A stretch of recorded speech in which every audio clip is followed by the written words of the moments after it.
Chapter number 4 आपका cell and tissue class 9th, और वहाँ से एक और इम्पोर्टेंट और लेकिन छोटा सा टॉपिक।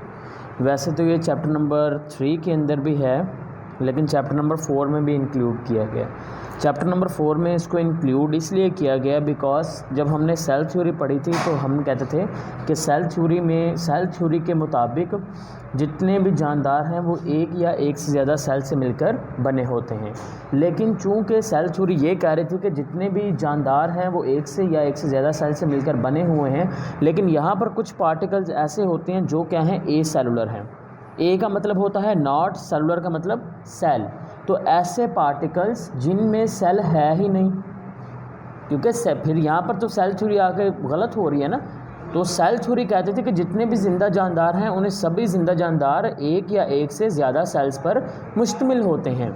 लेकिन चूंकि अगर हम यहाँ पर बात कर लेते हैं ए सेलुलर पार्टिकल्स की, तो ए का मतलब होता है नॉट, सेलुलर मीन सेल। तो ऐसे पार्टिकल्स जिनके पास सेल होते नहीं हैं, क्या वो सेल थ्योरी में वो फिट होते हैं या नहीं होते, क्या हम उनको लिविंग ऑर्गेनिज्म में कंसीडर्ड करते हैं या नहीं करते, वो इस टॉपिक में देखना है। देखिए, according to the first principle of the cell theory का जो पहला कानून है ये वाला, इसके मुताबिक क्या था, all the organism are composed of one or more cell. जितने भी जानदार हैं वो एक या एक से ज़्यादा सेल्स पर मुश्तमिल होंगे।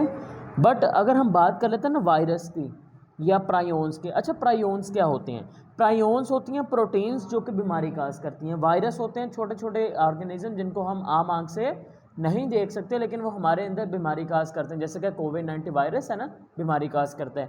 इसी तरह से प्रायोन्स क्या होती हैं? प्रोटीन्स होती हैं जो कि बीमारी काज करेंगी। इसी तरह से कुछ स्पेशल स्ट्रक्चर होती हैं, वो भी वायरस की तरह से होंगी, जिसको हम क्या नाम देते हैं? वायरॉइड्स का नाम देते हैं, और ये भी क्या काज करेंगे? बीमारी काज करते हैं।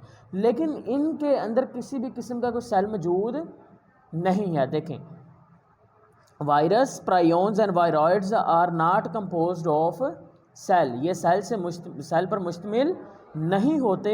Rather they are sub cellular or a cellular particle. चूँकि वायरस, प्रायोन्स और वायरॉइड्स के पास अपना सेल नहीं होता, इसी वजह से हम उनको क्या नाम देते हैं? हम कहते हैं ये होंगे ए सेलुलर पार्टिकल्स। क्या होंगे? ए सेलुलर पार्टिकल्स होंगे। ठीक है, आगे देखें, they do not run any metabolism inside them. ठीक है, इनके अंदर किसी भी किस्म का कोई मेटाबॉलिज्म का मतलब होता है केमिकल रिएक्शन। इनमें किसी किस्म का कोई केमिकल रिएक्शन नहीं होता। They show some characteristics of living organism. लेकिन ये नॉन लिविंग तो हैं क्योंकि इनके पास सेल नहीं है, लेकिन उसके साथ साथ इनके अंदर कुछ खसूसियात ऐसी हैं जो कि किन जैसी हैं? Living organism. किन जैसी हैं? लिविंग ऑर्गेनिज्म जैसे हैं। For example, they increase in number, वो भी नंबर में बढ़ते हैं, हम भी नंबर में डिवाइड होते हैं। ठीक है, 1 से 2, 2 से 4। ठीक है, and can transmit their characteristics to next generation. जैसे हमारे अंदर जो खसूसियात हैं वो वालिदैन से बच्चों में मुंतकिल होती हैं, इनमें भी ऐसे ही होगा कि जब सपोज डैट ये एक वायरस है, ये एक वायरस, जब एक वायरस दो इस तरह से वायरस में डिवाइड होगा तो जो खसूसियात इसकी होंगी वही खसूसियात ही आगे वाले उन दोनों वायरस के अंदर भी मौजूद होंगी। तो वही कह रहे हैं कि पहली इनकी जो खसूसियात है वो लिविंग ऑर्गेनिज्म जैसी है, वो ये है कि ये 1 से 2 में डिवाइड होते हैं। जो खसूसियात इसके अंदर होंगी वही खसूसियात इसके अंदर भी मौजूद होंगी। ठीक है, हाँ, जैसे कोविड-19 है। ठीक है, we know that such a cellular particles are not classified. हम जानते हैं कि ऐसे जो पार्टिकल्स होते हैं हम उनको क्लासीफाई नहीं कर सकते in any of the 5 kingdom of organism. हम उनको 5 किंगडम क्लासिफिकेशन में से किसी भी किंगडम के अंदर क्लासीफाई नहीं कर सकते। क्यों नहीं कर सकते? Because these are the a cellular particles. 2 point हमें मिले हैं। पहला पॉइंट ये कि अगर ये सेल थ्योरी हमें कहती है कि जो तमाम जानदार हैं वो एक या एक से ज़्यादा सेल्स पर मुश्तमिल होते हैं, लेकिन चूँकि वायरस, प्रायोन्स और वायरॉइड्स इनके पास सेल ही नहीं होता, तो इसका मतलब है ये लिविंग ऑर्गेनिज्म नहीं है।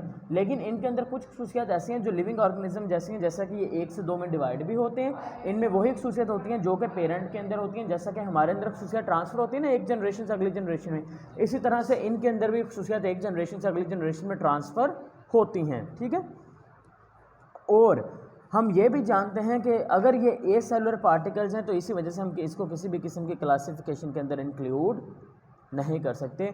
और ये आपका छोटा सा टॉपिक है, यहाँ से आपको बस एक एमसीक्यू बन सकता है, वो ये है कि इनमें से कौन से वो आपके पास पार्टिकल्स होते हैं जिनको 5 किंगडम क्लासिफिकेशन में प्लेस नहीं किया जा सकता, तो आपने कहना है वायरस होंगे, प्रायोन्स होंगे और साथ में क्या होंगे, वायराइड्स होंगे। उनको हम किसी भी किस्म की क्लासिफिकेशन में इंक्लूड नहीं करते। That's it. ये एक एमसीक्यूज बन सकता है, शॉर्ट क्वेश्चन में बहुत कम पूछा जाता है। ठीक है, बन सकता है शॉर्ट क्वेश्चन लेकिन पूछा बहुत कम जाता है।